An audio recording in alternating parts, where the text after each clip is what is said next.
Ubukwe bwa Murindahabi na Liliane bwari bwuzuyemo ibyishimo, amarangamutima ndetse n'ibihe bitazibagira. Ariko mu bihe byagaragaye kuri uyu munsi harimo amagambo y'umwana wa Irene yakomeje kuvugisha benshi.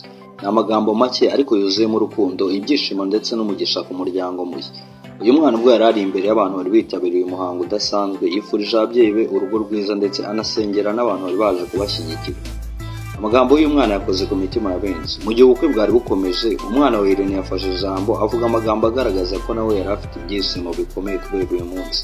Mu magambo ye yagize ati nta kindi kintu mbifuriza ni urugo rwiza kandi n'abantu batuzuye mu bukwe, Imana ibahe umugisha. Aya magambo yakomeje gukundwa n'abari aho ngaho ubwo bumvaga ubutumwa bw'uyu mwana, ari nako ubwo butumwa bwari bukomeye cyane. Yifurije ababyeyi be urugo rwiza, amahoro ndetse n'umugisha. Ariko ntiyagarukiye aho, yanatekereje ku bantu bari baje kwifatanya n'umuryango wabo kuri uyu munsi abasabira umugisha ku Mana. Ni ibintu byagaragaje ko uyu munsi atari uwo kwizihiza gusa, ahubwo ari n'umwanya wo kugira ngo bahurize hamwe imiryango n'inshuti. Urugo rwiza, ijambo n'urugo rwiza byagaragaye nk'umugisha ukomeye uyu mwana yashakaga guha ababyeyi. Ubukwe bushobora kuba umunsi w'ibirori, imyambaro myiza, amafoto ndetse n'ibyishimo, ariko nyuma y'umunsi w'ubukwe nibwo ubuzima bw'urugo buba butangiye mu buryo bwuzuye.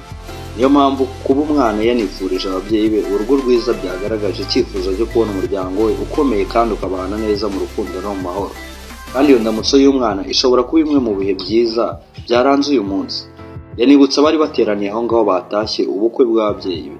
Ikindi cyakoze ku mutima ni uburyo uwo mwana wa Irene yaje kuza kuba atekereza no ku bantu bandi baje kwitabira buno bukwe ndetse n'imihango yabo uyu munsi.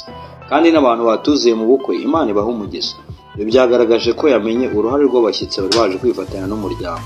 Mu bukwe abashyitsi baba bafite uruhare rukomeye kuko baba baje gusangira ibyishimo n'abageni, kubashyigikira ndetse no kubifuriza ibyiza. Kuba umwana yabatekerejeho ndetse akabasabira umugisha w'Imana byatumye amagambo arushaho kugira uburemere. Umunsi wuzuye amarangamutima. Ubukwe bwa Murindahabi na Liliane bwari umunsi udasanzwe ku muryango. Kandi amagambo y'umwana yabaye kimwe mu bintu by'ingenzi byaranze uno munsi mukuru, ndetse n'amarangamutima y'abantu benshi bakayagira bitewe n'ubutumwa nawe yaje kubabwira.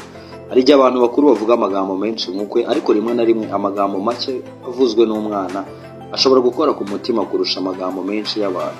Uyu mwana ntabwo yavuze amagambo menshi, yifurije ababyeyi be urugo rwiza, hanyuma yibuka n'abashyitsi, abasabira umugisha ku Mana. Ubutumwa bugufi ariko bukomeye mu rukundo, umuryango, ubumwe ndetse n'isengesho ku Mana. Ubutumwa ku muryango mushya. Mu by'ukuri amagambo y'umwana ashobora gusiga urwibutso rw'uyu munsi igihe kirekire, kuko umwana aba yitegereza ababyeyi be, akumva ibyishimo byabo kandi akifuza ko umuryango we ukomeza kuba hamwe. Icyifuzo cye cyo kubona Irene na Liliane bagira urugo rwiza ni ubutumwa bwiza ku muryango mushya. Kandi kuba yasabye Imana kubaha umugisha mu bukwe bwabo ndetse n'ababubatahiwe, nabyo byongerera gutuma uyu mwanya uba umunsi wihariye ndetse n'icyo gihe kikaba igihe cy'agaciro. Muri make ubukwe bwa Irene na Liliane ntabwo bwagaragajwe gusa n'imyambaro ndetse n'ibirori ndetse no kurya cyangwa kunywa, ahubwo byari n'umwanya ndetse n'umunsi w'amagambo y'urukundo n'amarangamutima. Umwana wa Irene yatanze ubutumwa bugufi ariko bukomeye, yifurije ababyeyi b'urugo rwiza, n'abasabira umugisha ku Mana, ndetse yifatanya n'abantu bandi baje kubatahira umunsi wabo, nabo basabira umugisha ku Mana kandi abaha agaciro. Ni amagambo ashobora gukomeza kwibukwa n'abari aho ngaho bose ndetse n'abanyuzwe n'ubu bukwe nubwo bwaje kuba bugenda. Turifuriza Irene ndetse na Liliane urugo rwiza, uburambe kandi no kugira ngo bazabane amahoro. Imana izabaho umugisha nk'uko uyu mwana yawubasabiraga. Bazabyare hungu na kobwa kandi bororoke, bazabe nk'izi ngurube z'iyi minsi zitandukana haciye iminsi ibiri.